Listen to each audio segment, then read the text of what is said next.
सभी साथ संगत को हाथ जोड़कर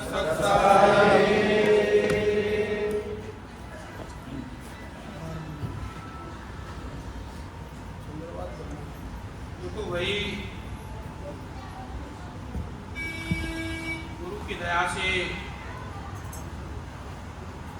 आज विचार करेंगे कि भाई सार चीज क्या है और सार चीज की हमेशा वैल्यू ज्यादा होती है। सार चीज की कीमत जो है वो हमेशा ज्यादा होती है। तो देखो, गुरु की दया से शब्दों के माध्यम से संतों ने जो शब्द बताए हैं, साखी बताई है, वाणी बताई है, उसके हिसाब से विचार करते हैं। संतों ने सांसारिक में जो चीजें हैं उसको लेकर बताया है, ताकि इस संसार में, इस मर्तलोक में हम रहते हैं तो आसानी से हमें वो बातें समझ में आ जाए। जब कोई भी हम पढ़ने जाते हैं, जब मास्टर सवाल देता है वो भी उदाहरण के साथ समझाता है, क्योंकि उदाहरण से बताया गया हमारे को जल्दी समझ में आता है। ऐसे ही कहते हैं, एक एक गुड़ होत है चेला रे, गुड़ ते बना दी खांड, खांड गाड़ मिश्री कर है, दूजे मैल ना हो चेला रे, दिल दरिया हीरा भया, प्यासा ना चाहिए गवाह। कहते हैं, जैसे हम देखते हैं गन्ने की खेती की जाती है, जो एक होता है उसकी कीमत जो है गुड़ से कम होती है, और जब गुड़ बनाया जाता है उसमें समय भी लगता है, मेहनत भी लगती है। ऐसे ही गुड़ नहीं बनता। जब वो मेहनत करके वो बनाया जाता है, जितना समय लगा है उतनी फिर उसकी वैल्यू भी हो जाती है। गुड़ की जो है वो एक से ज्यादा वैल्यू है। ऐसे ही कहते हैं, गुड़ को गड़ा के खांड बना दी जाती है, और गुड़ और खांड में अगर तुलना की जाए तो खांड की जो कीमत है वो गुड़ से ज्यादा होती है। ऐसे ही खांड के बाद लास्ट में जो प्रोसेस आता है फिर वो मिश्री का आता है। खांड को भी गलाकर मिश्री बना देते हैं। फिर कहते हैं दूजे मैल ना होए, कहते हैं उसके बाद मैल नहीं होता। वो उसका लास्ट स्टेज है, वो उसकी लास्ट प्रोसेस था। इसीलिए जो मिश्री की वैल्यू है वो उस खांड से भी ज्यादा हो जाती है। ऐसे ही साहब ने एक उदाहरण और दिया है। कहते हैं, दूध दूध दही होत है चेला रे, दही बिच माखन होए, ताव दिया घी नीक्षा चेला रे, मैल रत्ती ना होए चेला रे, दिल दरिया हीरा भया, प्यासा ना चाहिए गवाह। तो कहते हैं, ऐसे ही दूध को बताया है कि जो दूध होता है, पहले दूध की जो कीमत है हर जगह थोड़ी बहुत अलग हो सकती है। कोई रुपए होता है, 60 रुपये 70 रुपए ऐसे बिकता है। तो दूध की और दही की कीमत अगर तुलना की जाए तो दही की कीमत जो है वो दूध से अधिक होती है, क्योंकि उसमें समय भी लगता है। दूध को पहले गर्म करते हैं, जमाते हैं, दही बनता है, तो दही की कीमत ज्यादा है क्योंकि वो उसके बाद हुई है। और दही से भी उसको मंथन करके उसको भिगोकर फिर मक्खन निकलता है। जब मक्खन निकल जाता है तो मक्खन की कीमत जो है वो दही से अधिक हो जाती है। ऐसे ही दही से मक्खन, मक्खन से देसी घी, उसको मक्खन को गर्म करके लास्ट के अंदर देसी घी बना दिया जाता है। अब देसी घी के बाद कोई ऐसा प्रोसेस बचता नहीं कि उसके बाद कुछ बनाया जाए। तो जो दूध का सार है, इसमें पता लगा दूध का सार जो है वो देसी घी है, क्योंकि दूध से शुरू हुआ और देसी घी के ऊपर जाकर खत्म हो गया। देसी घी के बाद तो कोई चीज उसमें से निकलती नहीं, चाहे उसको गर्म कर लो, ठंडा कर लो, चाहे कुछ और कर लो, लेकिन वो लास्ट स्टेज है। ऐसे ही वो साफ चीज है, उसकी वैल्यू जो है वो घी की वैल्यू सबसे अधिक होती है।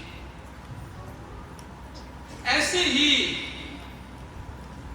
जो साफ चीज कबीर साहब महाराज जी या संत जो थे समझाना चाहते हैं हमें, वो क्या चीज है, उस साफ चीज को समझना बहुत जरूरी है। ये तो देखो भौतिकवाद की वस्तु की बात हो रही है, दूध है या गन्ना है या अनेक कोई भी वस्तु हो सकती है, ऐसी और चीजें भी हो सकती हैं, लेकिन उदाहरण के तौर पर दो चीजें बताई गई। ऐसे ही संत जो हैं कहते हैं कि भाई ये जो मनुष्य चोला मिला है इसका सार क्या है, इसका सार कैसे निकलेगा। जैसे दूध है, दूध का सार देसी घी निकल गया, ऐसे ही समय लगेगा लेकिन इस मनुष्य चोला का भी सार निकलेगा। ये किस लिए मिला है और क्या वो विधि है, विधि के बगैर कुछ नहीं होता। संसार में हम देखो घी को भी बनाने के लिए कोई ना कोई विधि तो थी। पहले दूध को गर्म किया, फिर जमाया, फिर मक्खन निकला और मक्खन को गर्म किया, उसके बाद घी निकलता है। ऐसे ही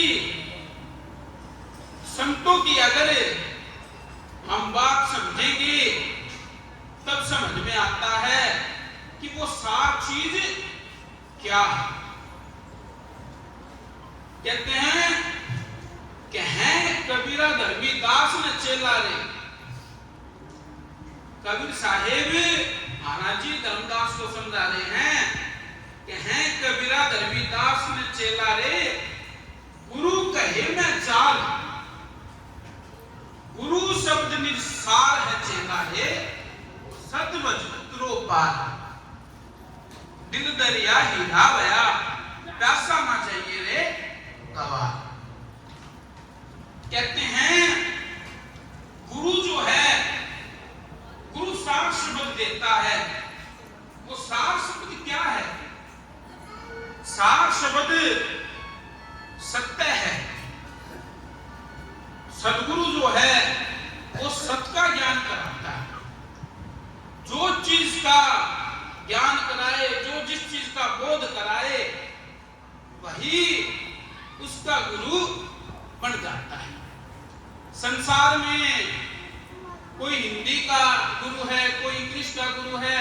गणित का गुरु है, ऐसे ही जो जिसका ज्ञान कराता है वो उसका गुरु बन जाता है। ऐसे ही सतगुरु जो होता है वो सत का ज्ञान कराता है। कहते हैं सतगुरु जो सतनाम लखावे और गुरु को एक काम ना आवे। सतगुरु जो है वो सतनाम को लखाता है, सतनाम को जनाता है, सतनाम की बात करता है। कहते हैं और गुरु कोई काम ना हो। अब इसका मतलब है इस लाइन के अंदर, अध्यात्म के अंदर और गुरु काम नहीं आएगा। ये संसारिक की बात नहीं है। देखो उदाहरण के तौर पर हम बातें करते हैं, जब किसी को बोर्ड के एग्जाम में री आ जाती है, कंपार्ट आ जाता है, कोई भी एक सब्जेक्ट ले लो, कोई हिंदी में आ जाती है, किसी की इंग्लिश में आ जाती है, तो कहते हैं कि इसका ट्यूशन लगा दो तो उसकी तैयारी अच्छी हो जाएगी, तो उसका ट्यूशन लगा देते हैं। अब इंग्लिश में री आई है तो कभी सुना है कि भी इसका ट्यूशन गणित का लगा दिया हो, या कभी सुना है हिंदी का ट्यूशन लगा दिया हो। अब जिसमें री आई है, कंपार्ट आया है, उसी सब्जेक्ट का ट्यूशन लगाना पड़ेगा। ऐसे ही जो भक्ति मार्ग है, अध्यात्म का मार्ग है, इसमें सतगुरु ही काम आएगा और गुरु कोई काम नहीं आएगा। ये विचार की बात है। तो गुरु की दया से इस चीज को समझना चाहिए, तभी बात बन सकती है। संतों ने सत के बारे में जीव को क्या क्या बातें बताई हैं, भाई सत क्या है और सत से तेरी गति कैसे हो सकती है। कहते हैं सत का दूध प्रेम का जामन, ज्ञान की रही उमाई, सत माखन जब खाया नाम का और स्वाद कुछ नहीं। मेरे योगी जने धीरज रहना मेरे भाई, कर ले नाम की कमाई। अब इसमें बताया है कमाई तो देखो अनेक प्रकार की है, जो जैसा करता है वो वैसी कमाई करने लग रहा है। कोई धन दौलत की कमाई करता है,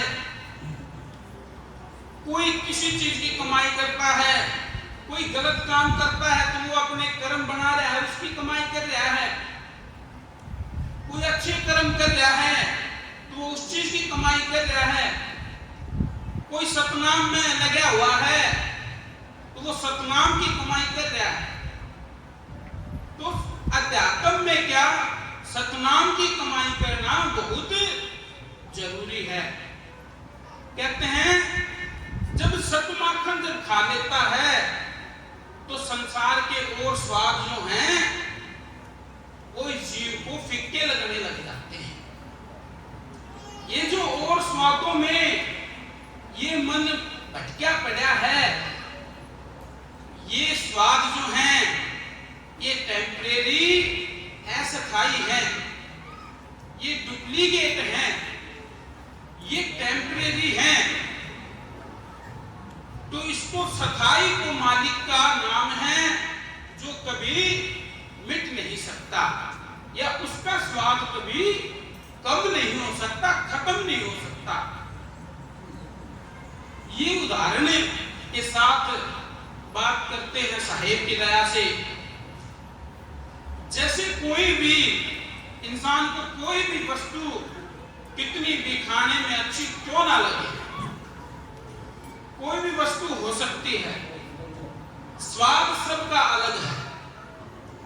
किसी को किसी चीज में स्वाद आता है, किसी को कोई वस्तु खाने में स्वाद आता है, और वो जब खाता है, जब वो वस्तु मिल जाती है तो उसका मन क्या कहता है? उसका मन कहता है कि ये जो चीज है ये सबसे ज्यादा स्वाद है, क्योंकि वो उसे पसंद है। ऐसे ही अगर वो चीज उसने कोई भी चीज, अगर किसी ने कोई मिठाई पसंद है, उसने पहले वो एक खाया, फिर दो खाई, जैसे जैसे वो ज्यादा खाता रहेगा वैसे वैसे स्वाद कम होता जाएगा। जो शुरू वाली बाइट जो होती है, शुरू वाला जब वो शुरू में खाता है उसमें, और धीरे धीरे बाद में खाता रहता है, उसका स्वाद कम होता रहता है। तो वस्तु स्वाद नहीं है, मेन चीज क्या है? उसकी प्यास महत्व रखता है, किसको किस चीज की भूख है। जैसी जैसी भूख वैसी वैसी वस्तु उसको पसंद आती है। ऐसे ही किसी को मालिक का नाम की भूख होती है तो उसे वो अच्छा लगता है, किसी को उस चीज की भूख नहीं समझ में आती तो उसे वो सब आडंबर लगता है। तो ये तो आंतरिक बात है ना, उसकी भूख किस चीज की है। क्योंकि ये जो अध्यात्म की बात है ये संत समझाते हैं, सदगुरु समझाते हैं कि भाई सतनाम की कमाई करेगा तभी ये जो जीव है इसको तू मनुष्य जन्म को सफल कर सकता है, इस जीव को इस भवसागर से पार उतार सकता है, नहीं तो फिर भवसागर में ही चक्कर लगाने पड़ेंगे। लेकिन जल्दी से ये बात मन के चक्कर में आके इस जीव को समझ में नहीं आता। मन का रंग जो है, सांसारिक रंग जो है, वो जल्दी से समझ में आता है, उसी रंग में ये लगे रहता है। लेकिन मालिक का नाम जो है, जिसको एक बार मालिक के नाम की कमाई कर ली, उस स्वाद को जिसने जान लिया, वो स्वाद कभी खत्म नहीं होगा। एक साखी है, कहते हैं नाम कुमारी नान का चली रहे दिन रात।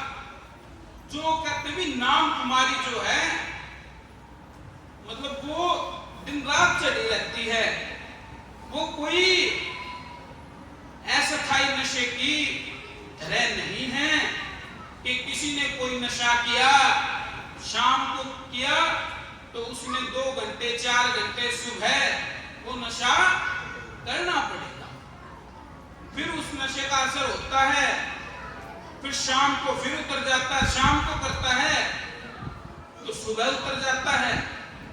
लेकिन मालिक का नाम का जो नशा है, मालिक के नाम की खुमारी है, वो दिन रात चली रहती है, उसको बार बार करने की जरूरत नहीं है।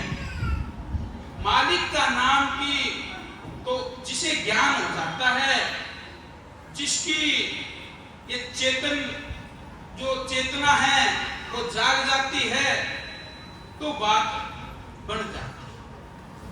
तो ये समझने की बात है। तो गुरु की दया से ये जो चेतन अवस्था जब आती है, जागृत अवस्था आती है, ये संतों की बात से ही आती है। कहते जागृत रूपी रहत है, सतयुक्त कह गंभीर, अजर नाम बिन सै नहीं, सोहंग सत्य कही। कहते हैं ये बात जागृत अवस्था में जब आएगा तब समझ में आएगी, ऐसे समझ में आने वाली बात नहीं। तो इसको समझना जरूरी है। तो गुरु की दया से कहते कोई हुए अमली सतगुरु के नाम। तो अमली जो होता है, कोई किसी चीज का होता है, कोई किसी चीज का, कोई दारू का अमली है, तो कोई और नशे का अमली है, लेकिन उसका वो नशा नहीं मिलता तो उसको एक तड़प लग जाती है, जैसे वो नशा उतरता है। ऐसे ही सदगुरु के नाम का जब नशा होता है, सदगुरु के नाम का अमली होता है, तब बात होती है। लेकिन ये है वो नशा बार बार करना पड़ता है, ये नशा एक ही बार करना पड़ता है, ये समझने की बात है। तो इसको समझना चाहिए। और ये जो मनुष्य जन्म मिला है, इसको सफल करना चाहिए। ये मनुष्य जन्म जो है, ये जितने सांसारिक काम करते हैं सिर्फ इसीलिए नहीं मिला।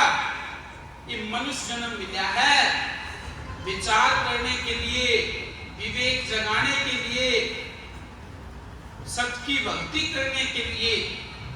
ये मनुष्य जन्म जो है तभी ये सफल बनेगा, नहीं तो नहीं बन सकता।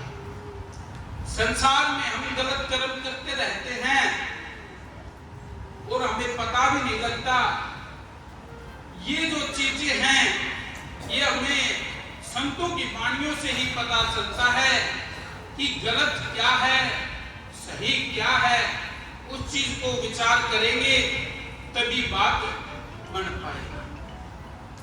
कहते हैं मांसाहारी मानवा प्रत्येक राक्षस जानी, ताकि संगति ना करे वो भक्ति में आनी। कहते हैं मांस जो है, मांसाहारी जो मांस खाता है उसकी तो संगति भी खराब है, और लोग जो खा रहे हैं कि उनका क्या हाल होगा। कहते बकरी खाती पाक है, ताकि तारी खाल, जो बकरी को खात है ताका कौन हवा। कहते बकरी ने पाती खाई है, उसकी खाल उतारी गई, ये समझाने के लिए बात है। तो अब तुम बकरी को खा रहे हो तो तुम्हारा क्या होगा, ये विचार की बात है। अगर संतों के पास जाते हैं, संतों की बात सुनते हैं, तो ये विचार जो है ये जागृत होता है, तभी ये बात बन पाएगी, ऐसे नहीं बनती। तो गुरु की दया से विचार सबसे बड़ी चीज है, विवेक सबसे बड़ी चीज है। विचार करो, विवेक करो, तभी फायदा होगा। उस समय को देखते हुए आज के लिए इतना ही। बाकी सभी मिलके एक बार सत्साय बोलो, जय के माते बताओ। सदगुरु कबीर साहेब की जय, सदगुरु इंद्रमणि साहेब की जय। सभी साथ संगत को हाथ जोड़कर सत्साय।